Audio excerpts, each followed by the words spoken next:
Some teachers in Marion County are proving to their students that you're never too young to start a business. The staff at the new Ocala Charter High School require their kids to join an entrepreneurship class. TV 20's Emma Delamo joins us live there now. Emma, exactly what kind of businesses are these students starting? Now, I asked officials what it is these kids will be doing, and the question is anything that they want.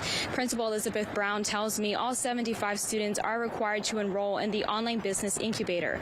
The course teaches them about business and entrepreneurship while setting up an actual online business if students decide to stay in the course for the rest of high school.